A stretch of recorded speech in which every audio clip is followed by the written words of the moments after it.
As we begin this presentation, we have an aerial view of P.Eng Nuclear Generating Station right along Lake Ontario.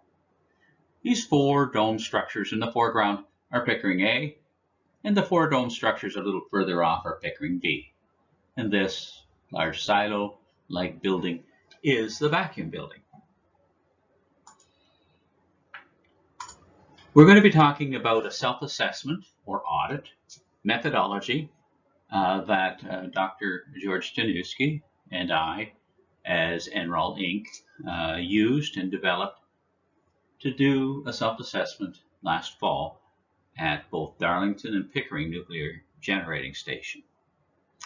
We believe that the methodology can be applied to any industrial application, and hopefully you'll find it interesting and learn something that you can take and use in your own operation.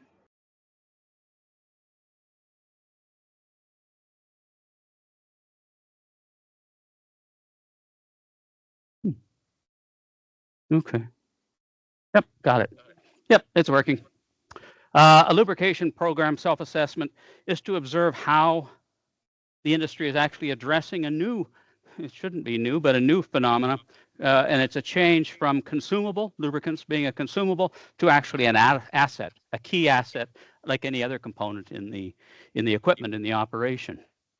And the goals that we had here were actually based on EPRI and EPRI's guidelines. This is the Electrical Power Research Institute.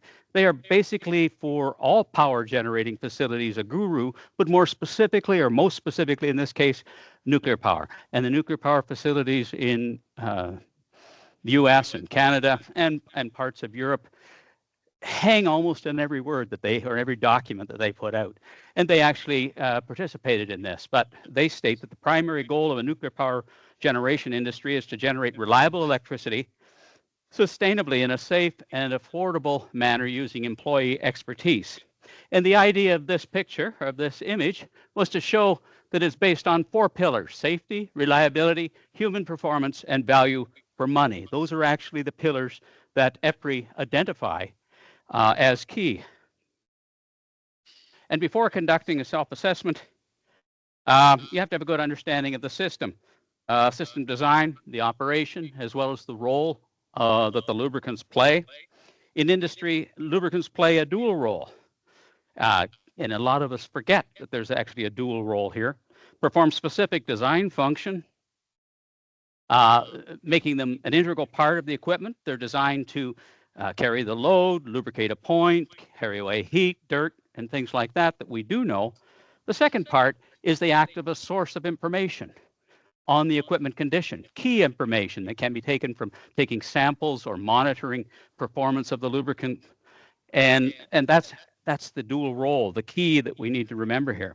The term lubrication describes a physical chemical process associated with the lubricant design function.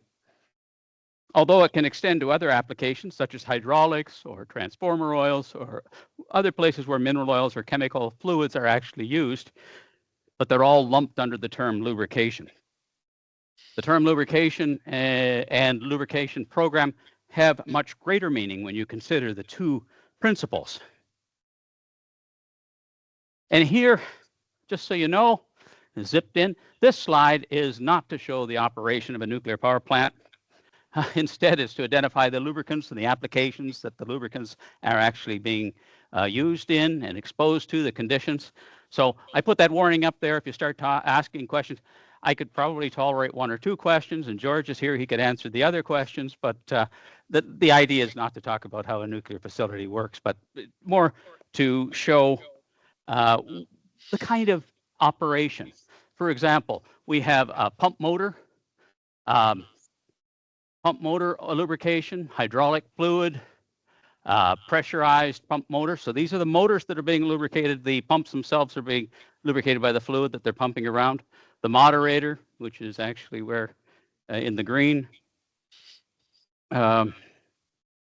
steam turbine, and then all of the other ancillary bits of equipment, standby generator, valves, actuator lubes, gear oils, all fluid, transformer oils, and fuels. What do you think of my neat little animation? Isn't it? Anyway, so this is to show all of the applications and things that have to come into consideration, especially when you're doing an assessment. Make sure there are no gaps. Make sure everything is looked after. EQ, down in the right corner there, environmentally qualified lubes. Those environmentally qualified lubes have to work when chaos is happening, or as they called a design, I'll have to look it up here. A design-based accident happens. So really thanks George for voice in my ear. It's really designing in for the potential of a failure or something that you don't want to happen in a plant that's generating electricity. So it's actually designed in so we don't end up with faults and issues that have happened in some places around the world. I think that's, any questions? I said I would handle one or two, but. So now we have to look at what the operation is, what the function is, what it's supposed to do, the environment, and EQ lubricants, many of them here have to work in radioactive environment, high temperature, high pressure. So they have to function at that point and continue on. So we need to remember that the environment can be quite severe. To allow lubricants to fulfill both functions, design and condition monitoring, a lubricant cannot be reduced simply to a consumable. In the past, the buyer would say, okay, what's your lowest price? Take the lube, put it in. Oh, it doesn't work, throw it away, buy something else. But you can't think of it as that now, and you shouldn't have back then. Typically, consumables refer to an item that's intended to be used up, worn out, and thrown away, replaced, and often frequently. In the past, as I said, lubricants were considered consumable items purchased at the lowest price, changed out frequently. Today, lubricants are considered an asset, a valuable piece of that equipment, just as it would be for a bearing or a bolt or anything else. And they have a profound impact on the equipment life and energy usage, as well as an integral part of a tribological system.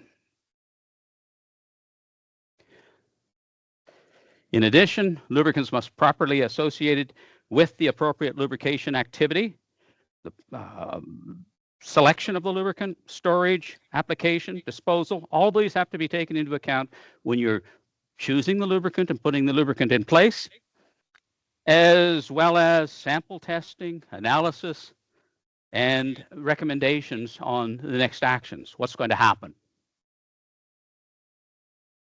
I forget that I'm talking to a mic. I remember I'm talking to a mic. Can you hear me back there?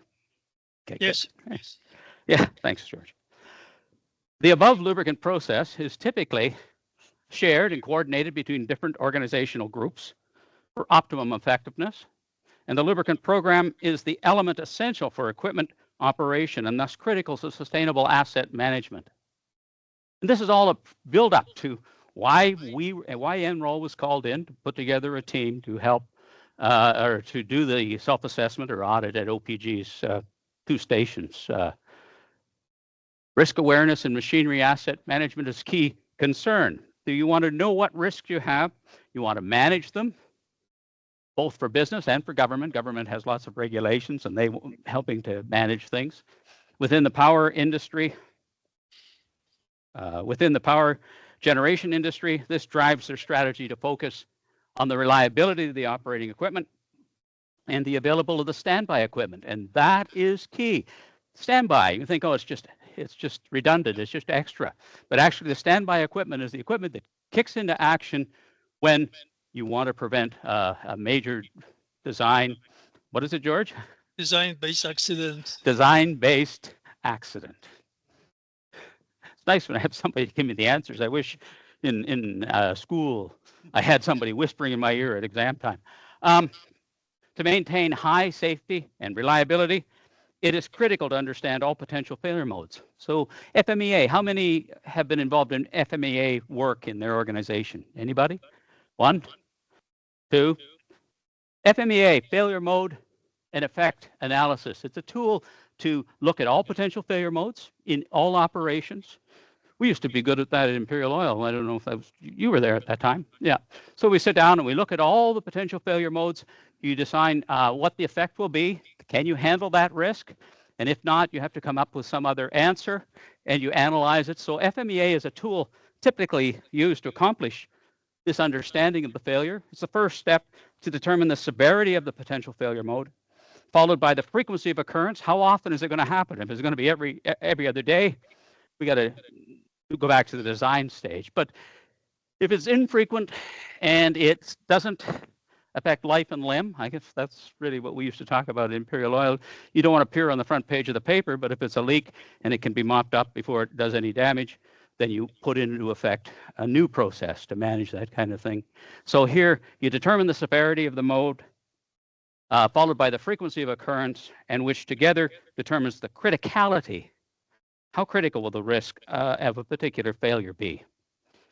And that's why when we mention standby equipment, when you're running a nuclear power facility, in many cases, the criticality of a particular failure, it could be quite severe. If we look at some of the plants, I know they're not CANDU reactors, but some of the other reactors around the world, Japan and Russia, and those kinds of events can impact more than just the plant and just be short term.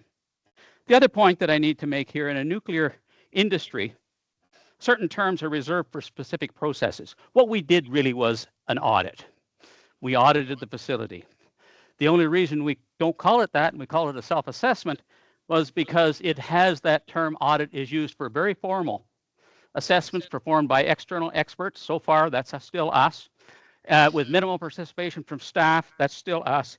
But the scope, what that makes it different is the scope is more generic and it's focused more on regulatory requirements, safety, and best practices. What we did is we examined lubrication-related tasks and processes in great detail. So we'll see about the detail in a minute. So that's where really it veered off of being called an audit under the OPG, the nuclear power industry definition. The final recommendations for the audit are respected by management and rigorously implemented because they usually have to do with, up here somewhere, regulatory requirements. Nobody wants a regulatory issue because they'll show up in the paper. And maybe that's my interpretation, but I think that's the reality. As I was being nurtured and groomed, Grandma always said, I never want to see anything involving you and negativity on the front page of the paper. So, and the community that I grew up in probably would know before the paper came out because everybody spoke. But anyway, that's the type of thing. So the management is more rigorous about implementing this, although when we come to the end, you're going to find that that's not necessarily true. Very rigorous follow-up happened after this self-assessment. So I think we can safely say this was an audit, and even though I'm going to call it self-assessment, just to follow along with the guidelines, it's really an audit. When we talk about self-assessment, less formal, usually. Typically, the staff are performing the self-assessment with the help of industry experts, and the scope is narrow but very detailed, which is exactly what this is. We'll get into some of those. Someone came in or went out, I don't know, something beeped. Very narrow and primarily on the gaps and best industry practices, and definitely what we're doing. So you want to find out, what does industry do and how do we narrow the gaps? And if we narrow the gaps and get better control, keep our maintenance costs down and follow the information the equipment is telling us, it comes back, it pays, it has great payoffs. Opportunity to learn current industry best practices, and the interaction between external experts and the station staff should be considered. It's actually a lubrication training. It's just like any training sessions that we have here, because we bring valuable information. We are old guys, so we've been around a long time. We have ideas. Should be considered lubrication training, and you can go away from that and implement various parts of these activities. Methodology utilizes a combination of the following: observation of critical lubrication activities, interview with personnel performing lubrication activities, and selected management. That's key. So you're getting it both from the person that puts their hands on the equipment and fixes things and follows through, but you're getting the management perspective from the other side as to what should be or what they perceive is actually happening. And that's where you find a gap often, not always, but that's a good place to talk is to both ends. Review of relevant documents, and in the nuclear power industry, there are lots of documents to cover every process. So we had to read through all of these. So we became very intimate and understanding of the operation and what they're expecting. The objectives of the self-assessment should be to identify potential noncompliance, number one, with regulatory requirements, so that's the same as the audit, related to lubrication activities, which is more in detail. So the gaps with existing lubrication practices and areas for improvement to meet some of the industry's best practices. The scope of the self-assessment followed the EPRI, and we introduced EPRI before, Electric Power Research Institute, 12 key elements. They define 12 key elements of a lubrication program. And you're going to see here, you're going to see all 12 listed, and in brackets, that number reflects the number of questions in the audit that was actually addressing that area. But we're going to share that with you. So standards, consolidation, and procurement, there were 30 questions. Lubricant storage and handling, 45 questions. Sampling techniques for that element were 18. Contamination control, 19. Training, skills, standards, qualifications required to do the work, to understand the process and the job, there were 20. Lubricant analysis, 68. There's a lot going on there, a lot you got to understand, and a lot of information. As we said, that dual role of lubricants is the information you can glean from it. Relubrication, regreasing practices, 8. Program management of the program overall, 40. Procedures and guidelines, 25. Program performance indicators, 10. Program goals and performance indicators, 10. Safety practices, 8. And continuous improvement, 10. So that the scope was the EPRI 12 key elements of lubrication program. They can be applied, as I say, to any industry. In most cases, nothing up here says it has to be attached to a nuclear reactor. And I think every one of these could be applied in any industry. So here's a sample. Under sampling techniques was item number 3. There were 18 elements. These are the actual items that were asked, requested. Just as an example, in the top question up there, I got to see here. Is there a program? Okay, let's look up here. Oh, no, let's look up here. Is there a routine oil sampling program scheduled in place that is appropriate for the station? One question. 28, I don't know that all 28 people were asked that question, but a large, not up to 28 people could be asked any of these questions. Another one would be, have the oil sample bottles been appropriately labeled, barcoded, and documented? So we go from more complex to something simple. And does the station have a program to pre-print labels? You think that's very simple. Why? Because getting the right label on the sample, when you take it back to the testing facility, you know that you've tested what you thought you were testing and not something else. And then is there an efficient way, down here in the number 18, is there an efficient way to access supplies for the lubricating samples? So under sampling technique, 18 different questions were asked of the individuals who were identified as being responsible or utilizing or involved in this particular activity. Yes, sir.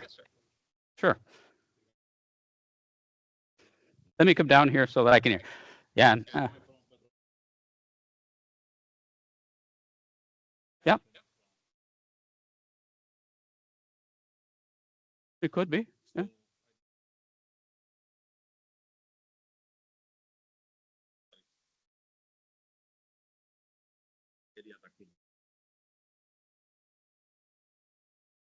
Okay. I am not sure if those questions were actually on the audit, but that was actually, if you look, that's the technique. It's not the location of the sample or the sample port.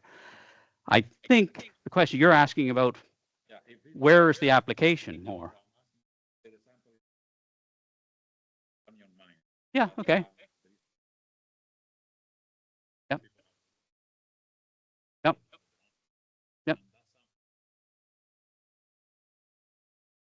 Yes. Yes, it is a hot sample. Yes.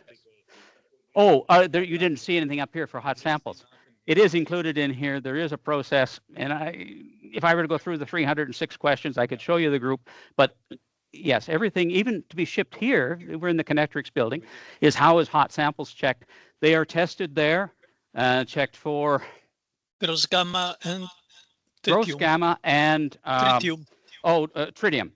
We used to have beta in there, but it doesn't because that's part of tritium. So the gross gamma and tritium, every sample is checked for the radiation before it leaves the plant, because depending on the test, it may or may not be able to leave. But to go outside of, say, Connectrix can handle that. They have a it may not Lab. be here. Is it on this chart? It's not, but the facility that's going to receive that sample has to be able to handle, as you called it, a hot sample. But that it was covered. Yeah. Sorry. Sorry, I didn't understand right away what you were saying. When you were talking hot, you were talking radiation hot, not just 90 degrees Celsius or something. Okay, my error. So I'm not going to go through all of these questions, but this is to give you an example of the type of questions. And as you saw, some are higher. The also thing that we had to consider and be aware of was the customer had certain expectations. And the customer in this particular case, you can read OPG, but in any other circumstance, the customer has expectations. The first expectation they had, they want us to do all the interviews, observations for 2 stations. These are 2 operational, big nuclear power facility in 1 week. You're going to do 2. Not only is that pressure on, debriefing of the initial data with senior management at the end of the week.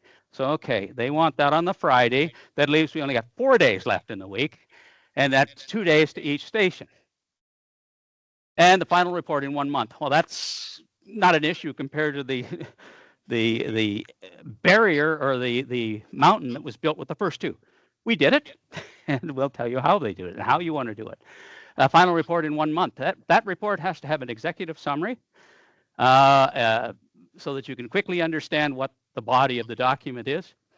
Detailed comments and recommendations for all 12 EPRI key elements. You remember the elements, all 12? We had to have comments and recommendations for each of those. Conclusions that identify 4 critical areas for improvement, because they at least recognize the fact that if we have 300 and plus questions and you have 300 and some answers, you're not going to have 300 and something areas that you're going to be able to focus on. You won't even be able to do 12. So they narrow it down to 12 critical areas for improvement. And on top of that, we're going to give you some limitations. And these are OPG limitations. As an NROL team wanted to go and do the whole operation, all 12 involved the process from procurement all the way through to waste, but there were some they wanted held up or held aside, not included. And the reason, some of them had recent self-assessments, and they felt that that was enough. They didn't need to have another. Some felt that they were in full operation, and they didn't need someone else reviewing it for them. They felt they had a good handle on it, and for various other reasons. But it wasn't that we didn't want to include it in the self-assessment. Lubrication selection process, verboten. Procurement, don't touch procurement. Lubrication of steam turbine, that's handled by a different group, and they will look after it. Steam turbine control fluids, that's fire-resistant hydraulic fluid, phosphate esters. Valve and actuator lubrication. Fuel for standby generators, that it does fall under the umbrella of lubrication. If you remember the first slide that showed all the aspects of the nuclear power plant, fuel was definitely there.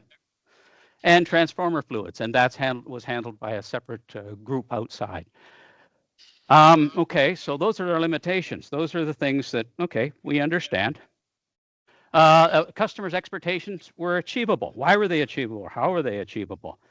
Well, we had prior interactions, and we were fortunate when we sat down. We were given this task, and we did an assessment of what we were being given, and we had prior interactions, familiarity with both stations. In the spring of 2023, we toured both Pickering and Darlington, looked at all the operations, looked at the lubricant handling and all the various aspects. And we were doing that because we had been asked to come in and do a multi-week lubrication training course for the engineers at both plants. Yes, sir. We're going to see that in a second, but there are 6. We actually identified that, and that was also key, is having the right people to be able to do this. But we were familiar with the station, as I said, kind of not really ad hoc, but it wasn't planned at the time we toured. So we did have a good understanding what we're going to and what we were going to be involved with and who we were going to see and talk to. We also knew some of the things. We'd already known some of the strengths, and we also knew some of the weaknesses, but we didn't develop the questions based on that. Interactions during the lubrication course. When people ask questions, just like you ask a question, someone else asks a question, as a presenter, you start to get a mindset of, okay, what is on the mind of that individual? And if I'm going to do an audit or self-assessment, maybe I should look there because they asked me, they primed the pump, so to speak. So that was another part that made this a likely success.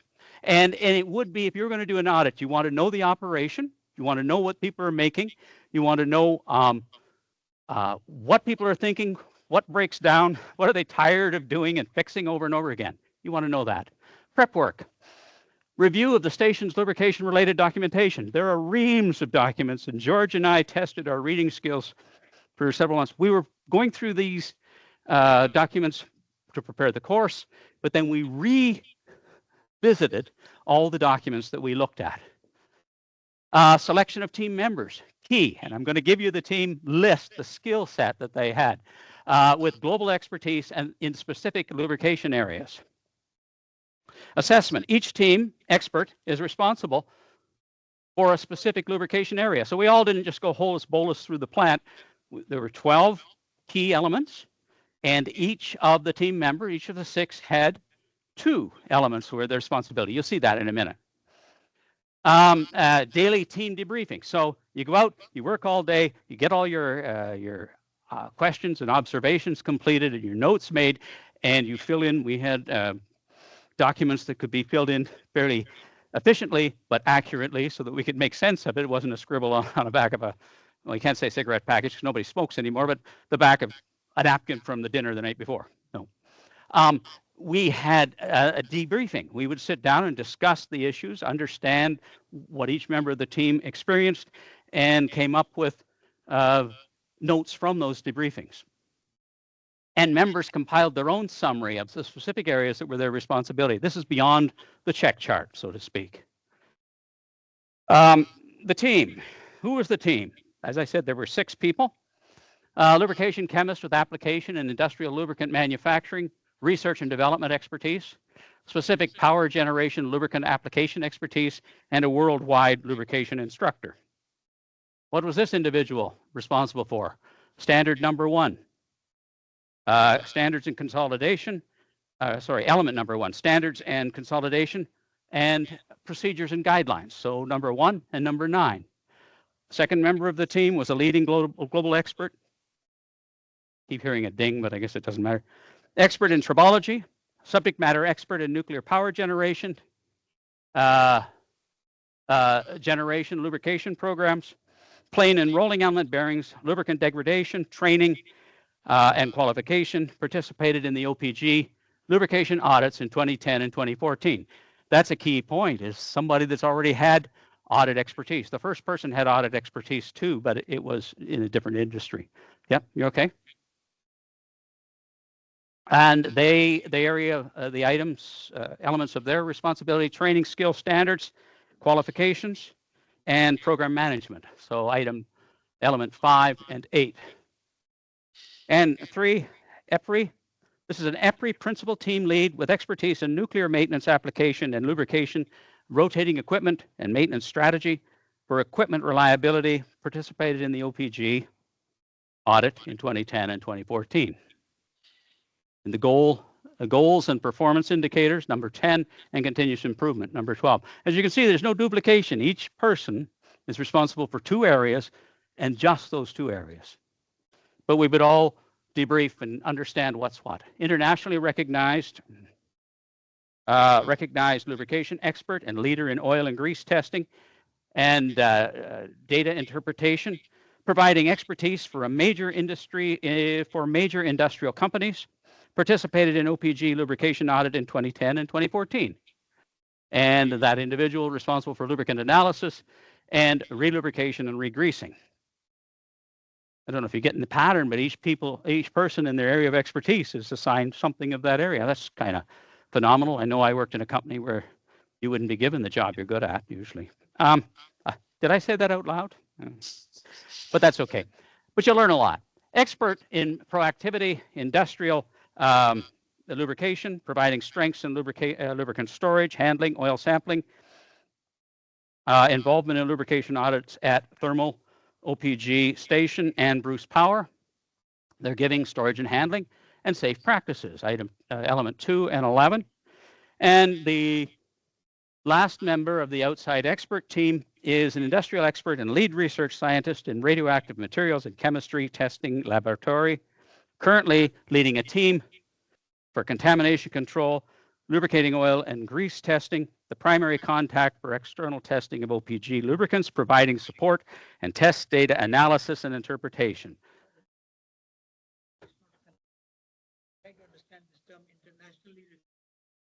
Okay, this was not just someone that had just worked for a particular company that had some internal expertise. The idea of world or global or larger expertise is to be able to draw on multiple sources and compare it to this application so that you can be more objective in what you're observing. So these people were known in industry, in industrial organizations, as well as had taught globally and solved problems globally. So that answer your question? Sort of. What part didn't it? Sorry. Yes. Well, and yes, you would qualify. I've spoken to you. You would be, but I don't know your area of expertise. But if you were, no, that's.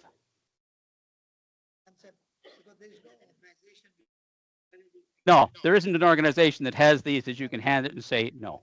You have to draw upon this expertise from basically knowing them. Yeah. And sampling techniques, contamination control. Okay. So, and the self-assessment itself has 3 facets. The first one is 6 weeks.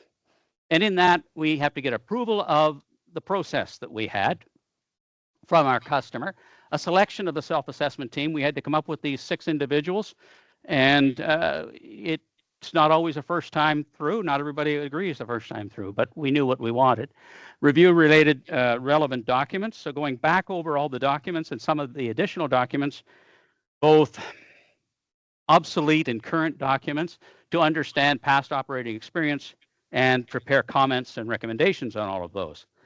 Then the main facet, which is actually the in situ assessment. That's a cool way of saying we were on site doing the interviews. And we had 1 week, or as I say, two two-day sessions and 1 presentation day. We had to do an observation of the selected lubrication activities, interview with selected individuals responsible for critical activities, post-audit debriefing with management on the Friday, if you remember.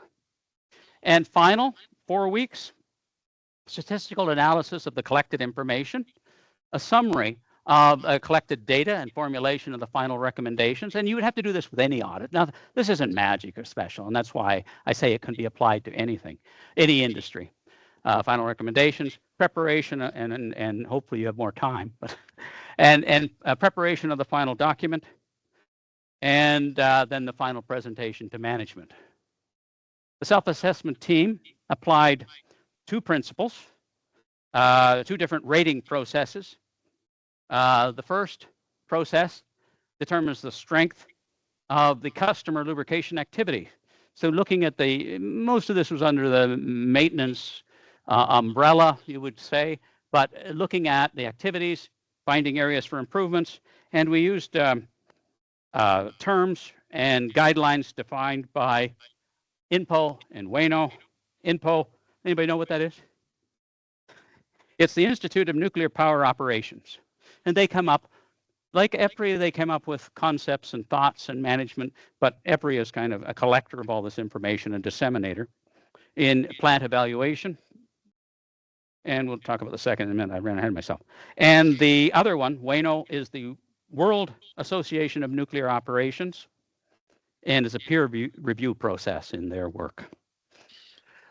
So they defined strengths and areas for improvement and how you do that, what that really is. And the second process is to use the customer lubrication related activities using the EPRI recommended 4-score rating. And we'll talk about that a little bit more. 4-score. Typically when you do an audit, you're running off a score of 10 or something like that. This is a newer system that EPRI had come up with, and we scratched our head and said, really, we're going to use 4? And it worked quite well, actually, and we'll talk about that when we get closer to the rating system.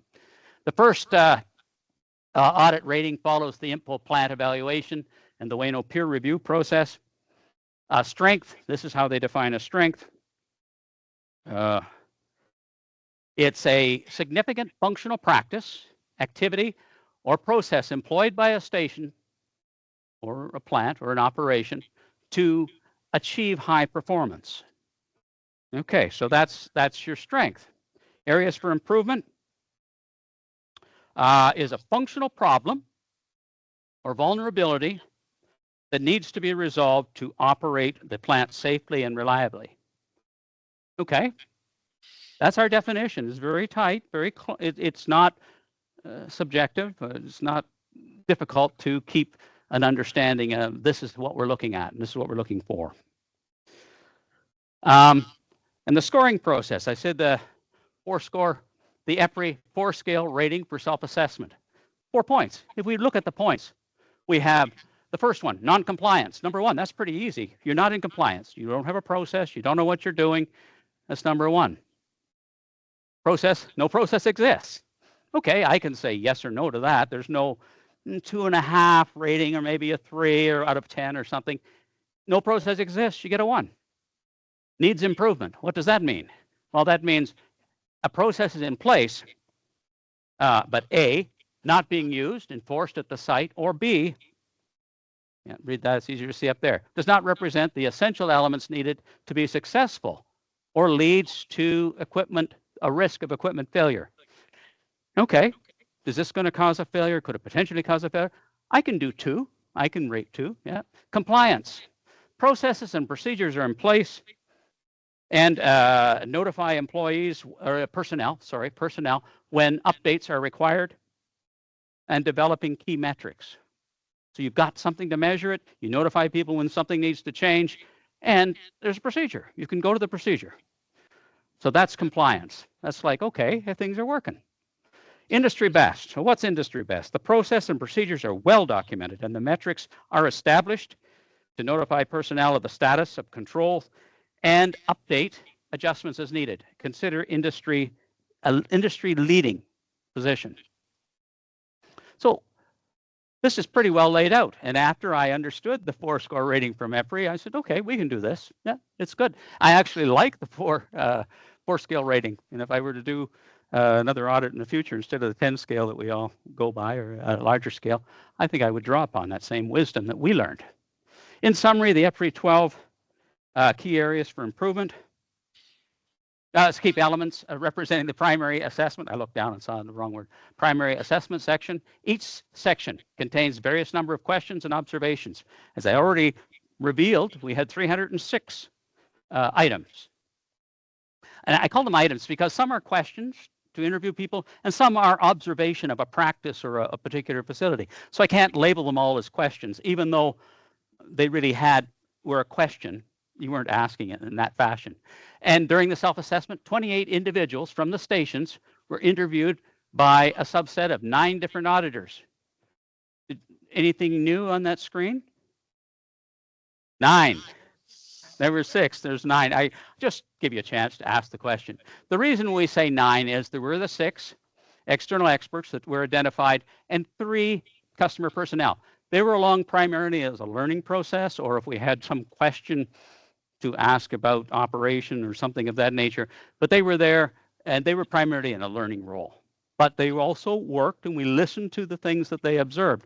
So that information went back into this data. And the results for each station were statistically evaluated by average and standard deviation. Okay, we want to see, is this across the board or is this a specific issue, and what the average would be. Because we had 12 items, we had 306, we had 12 elements, we had 306 items. So you have to kind of massage the data. If you had the spreadsheet, you would actually have the whole picture, and it's always the spreadsheet. The graphs and things I show you here will be useful, but you always want to go back because things disappear in the rounding. Debriefing with senior management, initial highlights of findings without deep analysis. Okay, so that's a general feeling. When you're going through, you're interviewing people, you're observing activities, things stick in your mind. So you can easily talk about the top 1 or 2 or 3 items, and you can present that. We introduced the dual role of lubricants, which we talked about here tonight. Bring that so that management understands and doesn't get procurement, or even though they're not in the list, it's not just the lowest price, put it in the application, throw it away if it doesn't. So they understand that. The self-assessment methodology: interview, observation, document, review. What are the limitations and final scopes? Sometimes you have to review with management what the limitations were they gave you.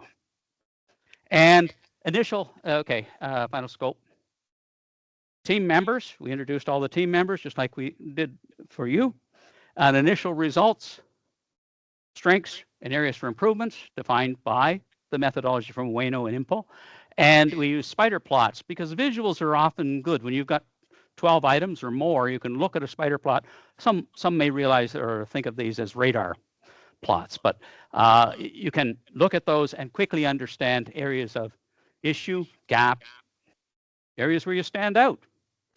And we're going to show you some of that, and summary of concerns. So on the Friday after the interview, that's what we did.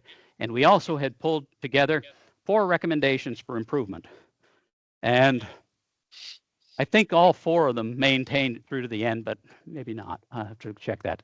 So the final report, after a month of compiling the data and putting things together, 127 pages that included concerns related to regulatory requirements, strengths and areas for improvement in the customer's lubrication program, detailed discussion of all collected lubricant numerical data, graphical plot for data visualization, okay, overall, subsets, and examination of the subsets.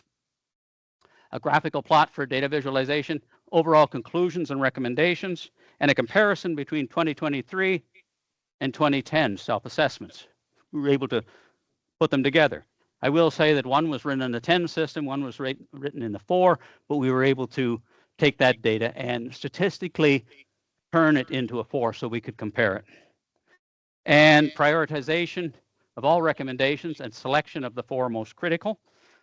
And additional comments and details by team members. As I said, every team member after their day and their interview collected these summaries, and we took the summaries and included that in the final document.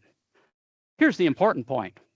No issues identified related to regulatory requirements. That should be a hooray. Strengths. Excellent safety culture. Again, that should be cheering. Excellent safety culture. Electronic lube list was used. Electronic lube list, to define it, is a list of all the lubricants used there, all of the applications where they go, and all the general information around it. They had that electronically in the system, and it was backed up safely in the system. Everyone had read access to this, and key people had read-write access. So that was looked at as being a really strong winner in that one. Excellent of on-site testing facility, instruments with excellent capabilities. These instruments, one of the individual looking after oil analysis said, I wish I had some of these in my lab. So they were sparing no expense on the quality of the equipment they used to run these tests. So you knew the results were going to be good. Short return time of oil test results. So you're not, again, if it's in-house, you can run the test fairly quickly and get the results when you need them. And capability of emerging tests and results. So if a new type of test is out there that covers an area they don't understand, they will get the equipment. Use of special sampling valves and put in the application, sampling You'd be familiar with some of these, Bernie. But, yeah. Several individuals demonstrated outstanding leadership and dedication in multiple areas of lubrication program, and some of those took areas of weakness and made them work. And we'll talk about that as we go. Important thing when we did this introduction, and we talked about it on the Friday, in front of the peers, these individuals were recognized and given by the management, was given, well, they felt good about their job and what they had did. On the flip side would be they were only exemplary because they stepped into a job where there was a gap, unfortunately. So, and that's good that management steps up and recognizes the team. Another one was the use of ultrasonic greasing, and EPRI is following this because they would like to document this and roll this out across the industry. And the ultrasonic greasing that had initially started as a trial or at Pickering had been expanded or is in the expanding process to applying to grease, so there's no waste of grease and no over-greasing. Management's receptiveness and endorsement of new technologies and innovation, we already identified that they can get the emerging technologies. Management stepped right in and recognized individuals that were basically holding the organization together in some areas, which again supports the fact that that's a strength. Areas for improvement. We have deficient station, storage room, and lack of appropriate documentation. One of the individuals, it didn't matter that the facilities were inadequate and that there was no documentation. The documentation was in his head. They held that together, and in fact, when we were doing the assessment, people never know what auditors or what people are walking around, what they're doing. They're all fearing for their job. They said, whatever you do, don't do anything to this. This guy holds it together. And they knew it. But also in saying that, they were telling us that nobody else, this just wasn't there. Improper control of lubricant shelf life after release from stores. You say, oh, goodness. Well, not really. This is not as harsh because the shelf life are documented, and OPG will not accept any lubricants into the facility that don't have 80% of the manufacturer's shelf life, 80% of the shelf life on it when they receive it in. And most drums and packaged product is consumed in less than a year. So that's not really an issue, but the issue came, unfortunately, when it's in the storage room, you may get the odd drum or inconsistency in the fact that the label on there might be 3 years past the shelf life.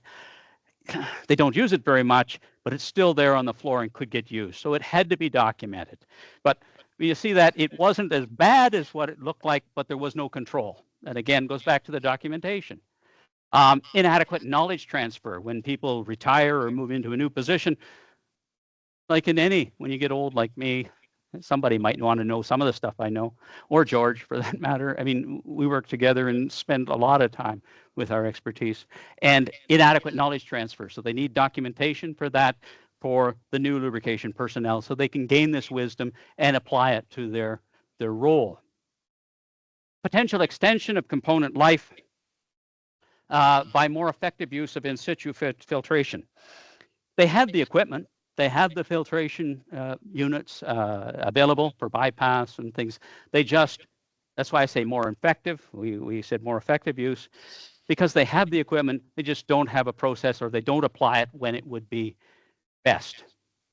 So a potential extension of the component life by filtering out contaminants, filtering out debris, keeping the lubricant rather than dumping it and changing it out. Because when you dump it, you really don't clean the system. You just take away dirty oil. The system still has all kinds of material plated out in the slower moving areas. Yes, sir. Did they have? No, there's no PM for filtration. Was that right, George? To some extent, PM for filtration. They have a procedure for the in situ filtration, as you remember at Darlington. They have a procedure. But we not using it. Well, that's the short answer. I will not say unusing, but there is opportunity for being better.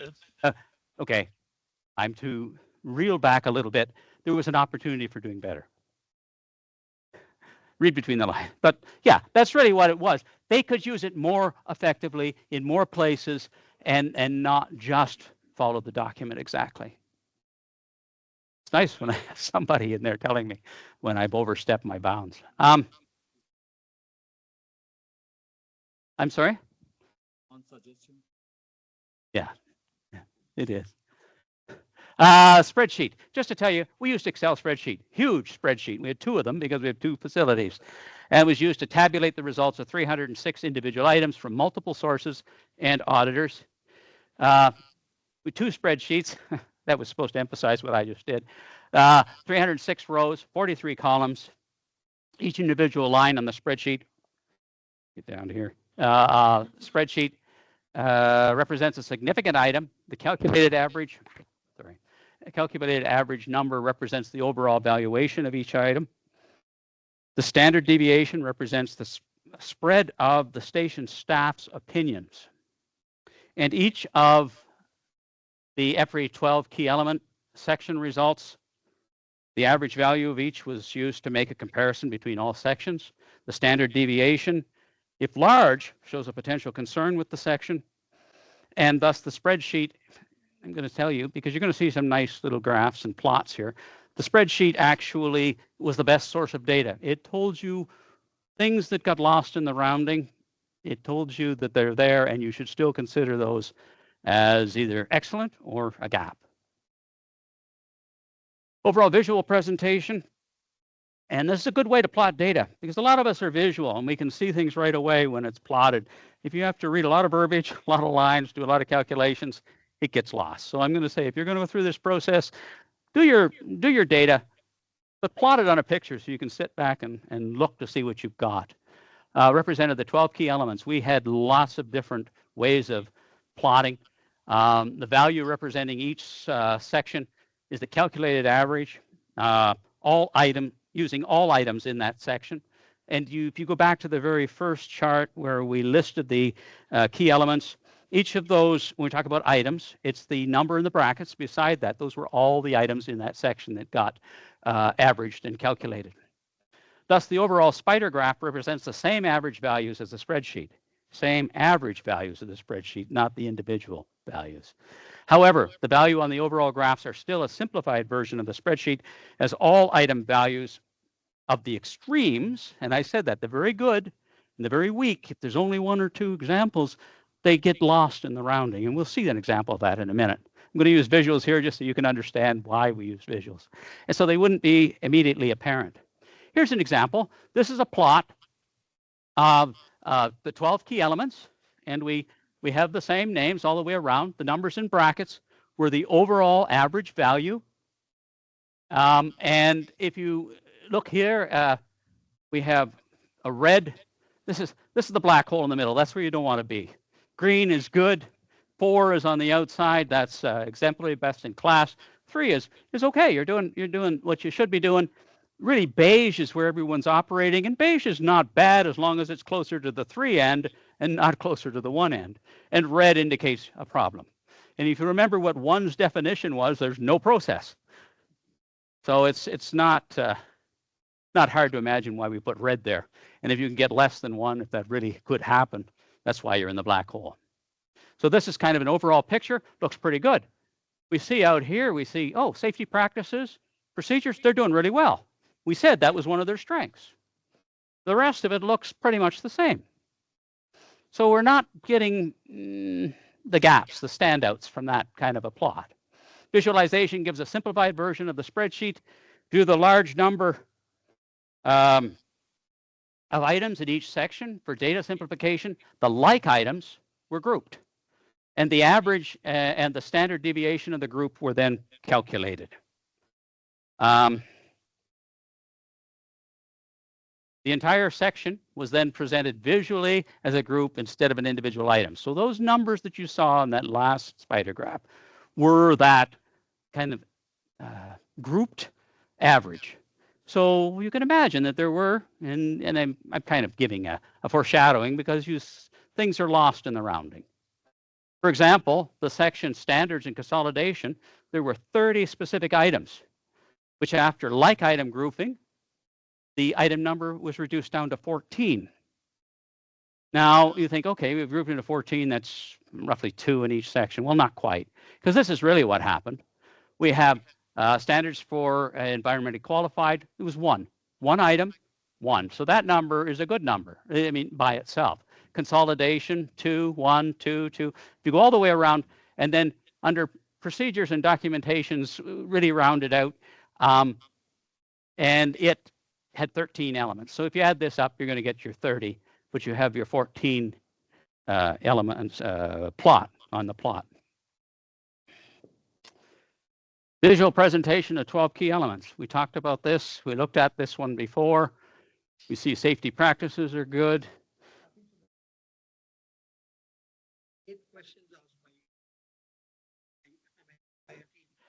Yeah, there were only 8 examined, but they were, I don't have them here, but they were very critical questions. And you could quickly see if there was a safety conscious mindset. And that was something else. By doing observations and interviews, you find out that the safety is on the forefront. They're not going to do anything. Yes, sir. Well, that was one of our suggestions, that they do it more often.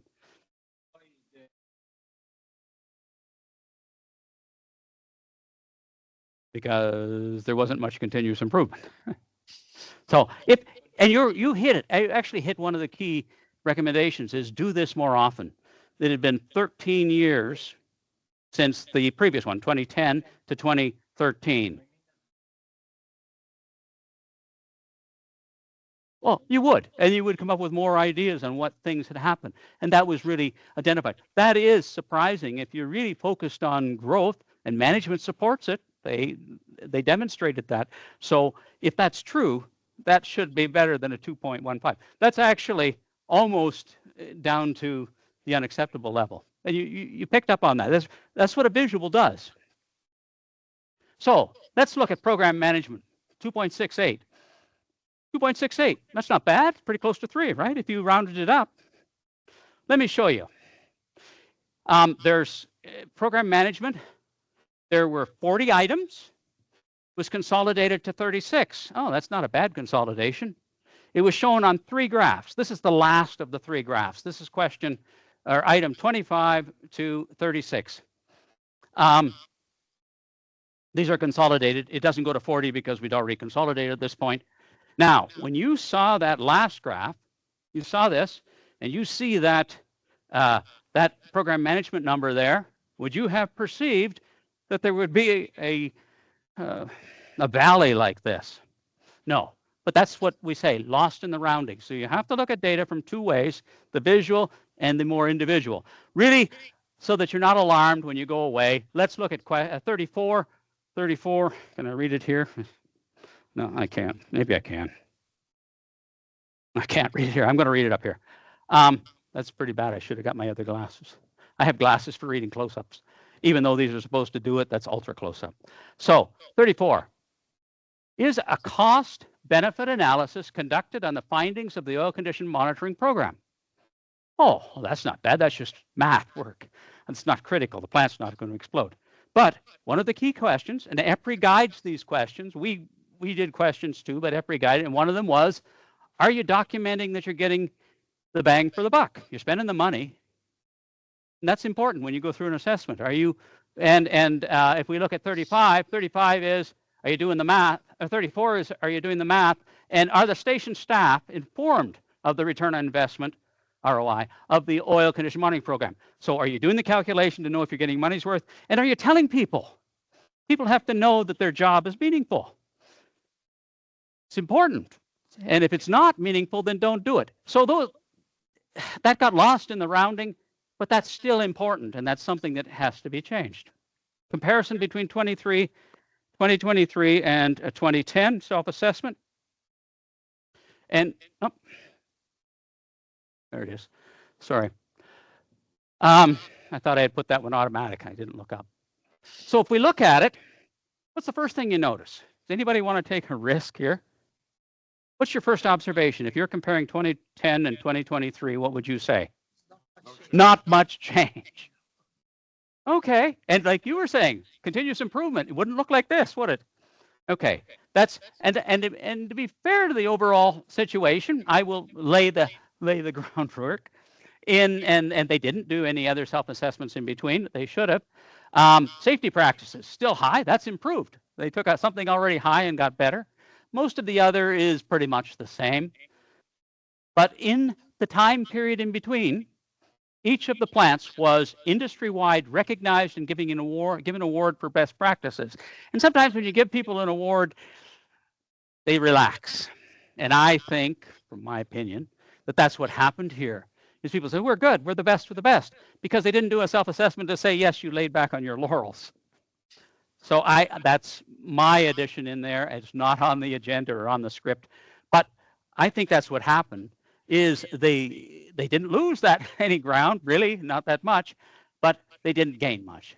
And I think if they had been having the same focus that they had in the years when they won the award, one plant won one year, one plant won the other, or one station won, and one, if they had had that same focus, we wouldn't see this. And we would see, like you say, continuous improvement would also be out there. So that's really what you're seeing here. So this is a key thing as well. If you do them more often and you plot them on the spider chart and they all look the same, something's wrong. You're not following through. But key findings from the 2023. Customer demonstrated many strengths, and we talked about those in lubrication activities. Vital lubrication initiatives have been implemented, like the ultrasonic greasing. Existing organizational barriers are reducing opportunities for further improvements. That doesn't sound excellent. I see some faces back here. They know what they're saying here. Our organizational barriers are reducing the opportunities for further improvements. That means we're our own worst enemy, I think is what that says in kind of a simple term. True strength of the current customer lubrication program is correlated to exemplary dedication of specific personnel involved in these activities. Just a minute. If we have a team of heroes, and there's three that I can actually mention here. One was in the receiving storehouse. One was, I think I already talked about it, the lubrication, the maintenance lubrication facility where they put lubricants into secondary containers, make sure it's available for changing. And the other one was where I'd like to have it, was in waste management, both radiated waste and minimizing that and other waste. Those three individuals had key roles and they were doing superior operations. And they were recognized when we pointed it out that these people are doing this job. So that true strength was in there, but it shouldn't just be. It's supposed to be a team. It's supposed to be everybody working together, not three people in a large corporation. So 4 important recommendations. It's essential to analyze all the results. However, prioritization ensures implementation against current industry best practices. So we'd have all of these recommendations, but no one can do more than 4 or 5. So therefore, the self-assessment team highlighted the 4 most critical action items. Recommitted to procedure describing ownership of the roles and responsibilities of all lubrication activities. The person in each of those roles, I would say, one of them specifically, the fellow holding the lubricant side together, it was not even identified. It was his role, and he was more than doing the job. So document who has ownership, and by doing that, set up your metrics, and then with that responsibility, someone's going to lead. It won't fall between the cracks like that. Provide an appropriate facility for station oil storage room, and incorporate the existing processes into the documented procedure. So you're going to get the best of your procedure, and you document it so you don't lose it, because we talked about people leaving, retiring, or for whatever reason no longer responsible for that area. So you have to document it. And this one, embrace a path to best-in-class lubricant handling process. You did it. You both have awards sitting on the shelf somewhere. You did it before. Let's keep that path as your goal. Improve the continuous improvement process so that it actually looks like it, that you mean it. Expand implementation of the ultrasonic grease program. It is being developed. It had been developed. Get the focus on finishing it, getting to the end. Now, when you do that and you present the document, they look at all these good words and things like that.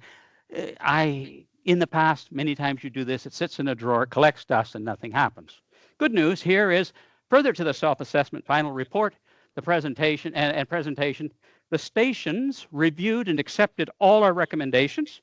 However, and that however is not a negative, it's not like a but. When we all learn to write, you put but and it negates everything. No. In this case, however, they reprioritized them because they knew what the low-hanging fruit was, what the things they could do easily and who could do what. And based on the current corporate culture culture. They reprioritized.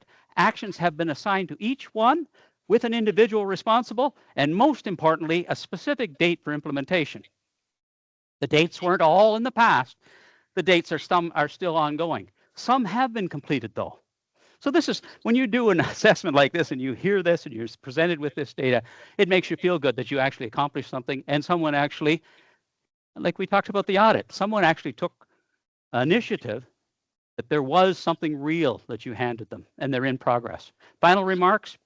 Experts from the U.S. nuclear utilities indicate that lubrication programs can change over the years due to changing in management strategy and loss of leading experts. And you get a new boss, the new boss has a different vision.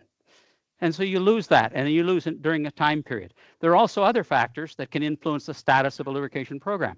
In any industry, you have a focus, you're going on, organizational changes will change the focus. And something that was really a good program in the past, you shouldn't forget it. But that's a key thing here to remember if you're going to go through and do one of these assessments to find out where you stand. In lubrication, or your equipment supplier or your lubricant supplier might change their policies, and change the lubricants available. Thus, frequent self-assessments, and that was your point, have more frequent self-assessments, should be performed that identify the potential decline, identify it early before it slips too far. And equipment reliability. The current industry strategic approach for maintaining proper asset management requires the elevation of lubricants to the role of asset. It's just as integral as the nuts and bolts on the equipment. In fact, the equipment wouldn't run for a second and a half. Thus, will prevent the deterioration of this critical program. One example, I guess we're not that close to it, the Sky Dome. I will just tell you this because in December of the year, I guess they had heavy equipment in the hole. I was in a meeting with Ellis Don and Dominion Bridge in Montreal, and Imperial Oil, because they were one of the initial group, I was pulled in, not because at that time I was not a world expert. I was called in because I was the Imperial Oil tech guy. And we went to the meeting, and they said, we want some lubricant in here, and put it in, and we never have to pay any more maintenance attention to anything ever again. I said, well, okay, the Gardner Expressway is beside there. There's going to be pigeon droppings everywhere, and you never want any maintenance on this. And your rolling elements, they have big railway gearboxes, but they're running askew. So if your raceway is towards you, they're turning and going sideways, almost a total skid. And I said, well, that's a good vision, but you got to do it this and this. I made the recommendations. And they said, we're not going to do it that way. I said, okay. It was December 3rd. I was in Montreal. I want to get home because I think it was the last day. My holidays began the next day. And in March, they called back up and said, you're right. Because it's Imperial Oil, we got to do it through it. And then we went through and did an assessment of that facility. But the key in that is you got to understand what management wants and what is real. I guess that's the point I wanted to have there. So that's it. Any questions? Sorry, what do I need to do? Oh, okay.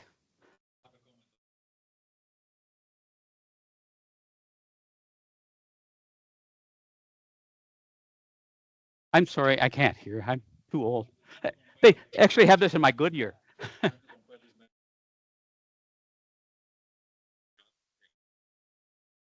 Yes? Yep.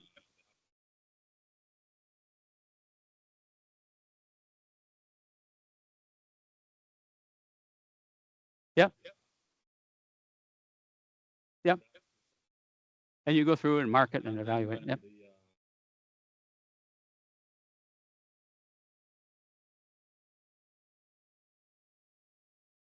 Yep. Yeah. Yep. That's what we're doing. All other facilities.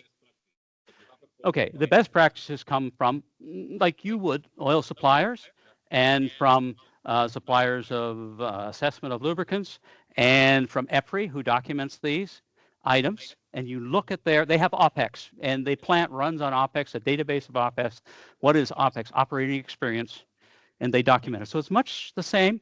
And I would say back in my ExxonMobil Imperial Oil days, you have the documents, you have the books, you have the items, and what you're actually measuring. If you're looking at gearboxes or bearings or paper mills, you have a very detailed document put together for that particular type of operation. This would be much the same. We're using EPRI guidance and global guidance expertise of the experts, as well as EPRI. We actually had an EPRI member on the team we brought in. He was one of the 6. So that's we were using a similar method. We didn't come in with volumes of documents. That was what we did in the 4 weeks prior to doing this, is going through everything inside and outside to put together an option. Yeah, sure. Yep. We had a fellow that did Bruce Power too. So. Yeah. Yep.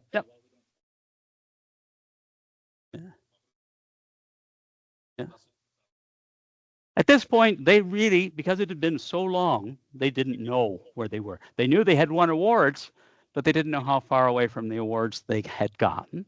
And management and both senior and intermediate management had changed plans several times, so they didn't know. That was really coming out the other side. They may have been pleasantly surprised the graph matched the old one, but they didn't know really where they stood. Now they have direction, and they've taken that initiative, and they, as I said, they documented, assigned responsibility to all the items and a date, a deliverable date.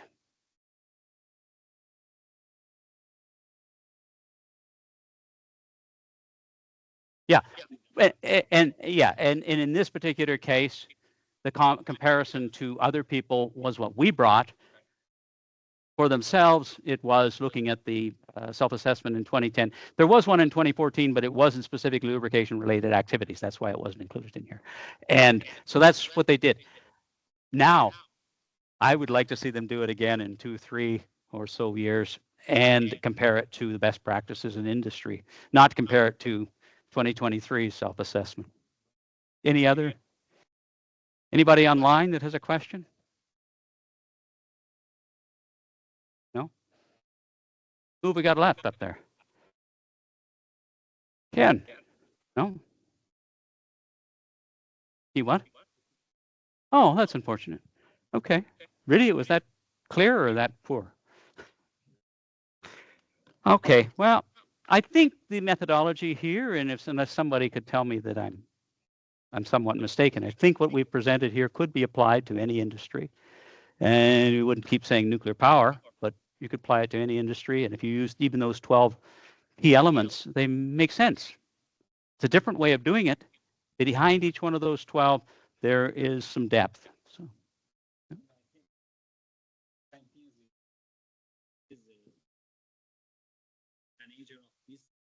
Yeah.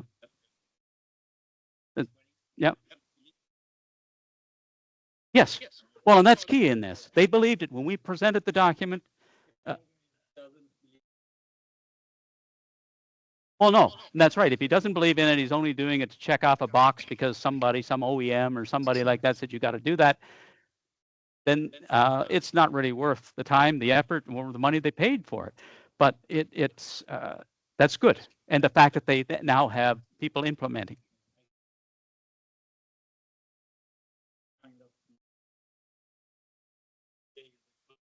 Yeah.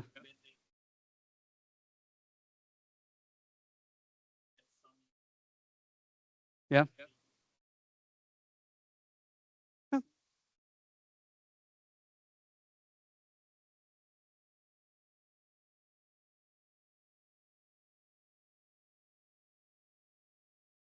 Yeah. And in my past life, I did hundreds of what we called them lube audits or lube surveys, and we would go through, much like you described, go through each item, identify what your practice is, recommend a lubricant, and then identify cost savings and give that. That's when you're trying to sell lubricants or sell yourself. In this case, I found this a nice activity because I wasn't selling anything on the other end. I was just providing data and understanding, which is really what they wanted. There are ISO processes on here. I think one of them is 5500. The other one is ICML 55 and 55,000. Is that I get that? What is it? Yeah, 55,000. That's yeah. And I may have missed that.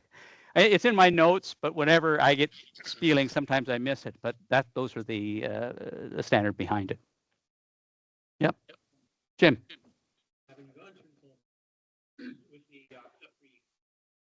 Yes.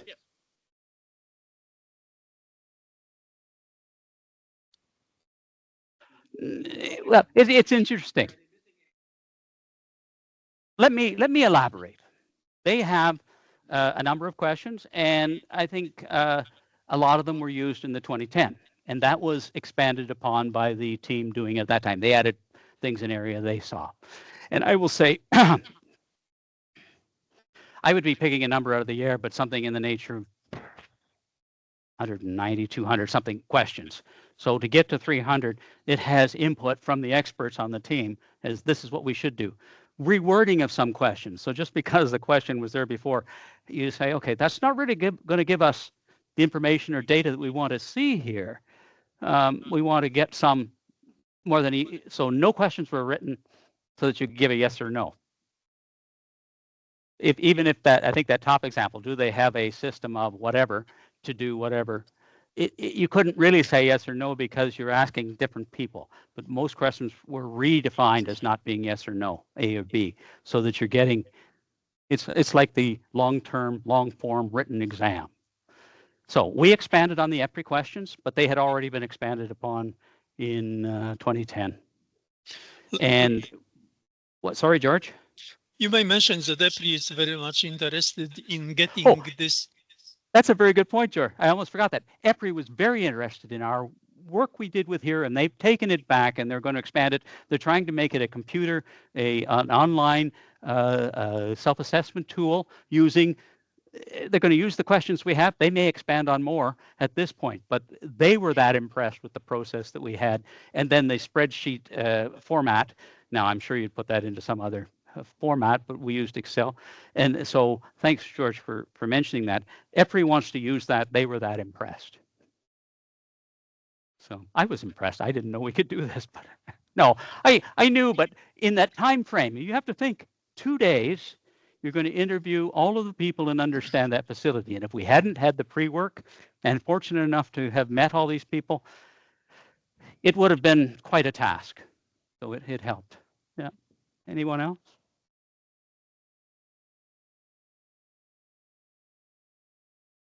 Sorry, I have to come close. I can't hear.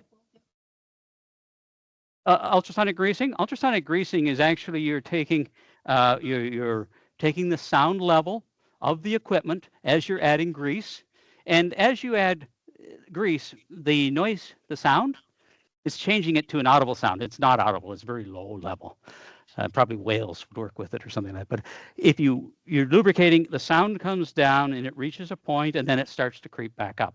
And at that point, you've reached the point of optimum lubrication. And if your lubrication equipment, you put a stethoscope on, or in some cases you put the grease gun. It's actually connected to the grease gun. And as you're lubricating, there's a visual, a line that shows you as the sound changes. And you also have a headphone so you can hear it audibly. And that's what it is. It's optimum. It's been around for a long time. I would say I was in paper mills. I don't even know if Dryden still exists. I just was reading that maybe it wasn't around. But that was the first place I actually was in. It's still there. They've solved the problem. Not solved. But it was interesting. I'm reading a document. They've had been in and out of things, but they started with a stethoscope, putting it against the equipment. Guys used to use screwdrivers sometimes to listen to the equipment and lubricate. You know the screwdriver trick, and you can hear a lot of old mechanics would listen to engines for the same thing. And that's when it really started. I wrote a paper in 2009, I guess, and at that time, no one had grasped it. OPG seems to be, and they're implementing it. They're getting it into place. Lots of equipment exists out there. I think in last week's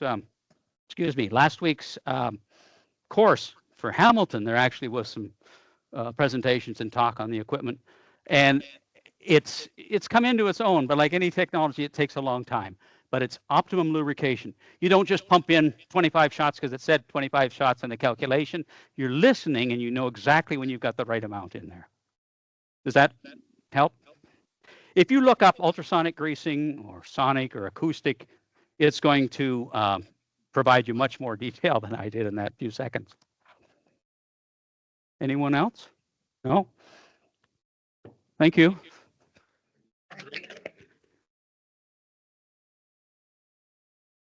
George, was there anything you wanted me to share? No, I think you did very well. Thank you. Okay, sorry. No, he said it's okay. So did you want to talk, George? And No. and George is here because this is, I may have done majority of the presentation, except when George was giving me the key elements here, but George and I work together on a lot of things. The university program at Oshawa, at the Ontario Technical University, and we're in the process of rewriting the first 5 lectures. It's been 4 years. This is a successful tribology course. It runs in the winter semester out there for 4th year mechanical engineering. We also do lectures and work at York at Lassonde School of Engineering. And we work together all the time. This is how we work. He's in his home, I'll be at mine, and it's great. But we spend hours, and we work with that. I think you're doing what, lecture 5 right now, aren't you? A rewrite? That's correct. Okay. And we do tutorial and lecture and put together exam questions as well. And so it's good. We work for OPG and work for, yeah, I guess in reality we do. They hire us as consultants, and we're actually doing some of the items that didn't meet their timeline right now of what this assessment is. So anyway, yep, that's it. Thanks, George. You're welcome. Bashad is waving thank you. So, oh, you can see him. Oh, you have the camera there. I should have been over there, then people would see me. Okay, that's fine.